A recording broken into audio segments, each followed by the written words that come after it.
We have been formally called to worship with the Baruch Hu. And the prayers that traditionally surround the Shema are about our people's beliefs. Tonight we want to replace words of prayer with music of prayer, to reflect on the unity of our people, the connections that arise through zikaron, through memory, and kavod, honor. We will be hearing music played on a violin that was played at Auschwitz during the Shoah. A little context. This is part of a project called Violins of Hope. In Minnesota, we are in the midst of a 2-month residency organized by the Minnesota JCC with concerts and programs. Avshi Weinstein and his father Amnon co-founded this project in their Tel Aviv workshop over 2 decades ago.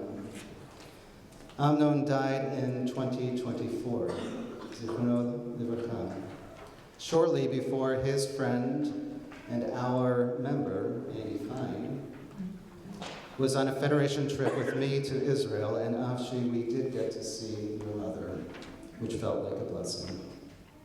Avshi has brought Violins of Hope around the world, from Berlin to London to Pittsburgh and now to Minnesota. He has spoken to over 300,000 students about the Holocaust, and we'll hear from him later in the service. He wrote, "What makes Violins of Hope especially powerful is that these instruments are not silent artifacts. They are meant to be played.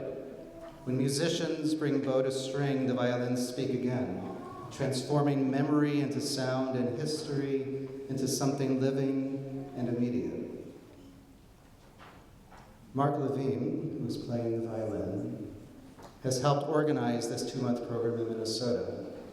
Tonight, the violin he's playing was once played in the men's orchestra at Auschwitz, where music offered both survival and sorrow. It is known among the dozens and dozens of violins as the Auschwitz violin. After the war, Abraham Davidowitz, a Polish Jew who had fled to Russia in 1939 and later aided displaced Jews in Germany, purchased this instrument from a destitute survivor for $50, intending it for his young son, Freddie. Years later, it was donated to Violins of Hope and restored in Avshi's workshop.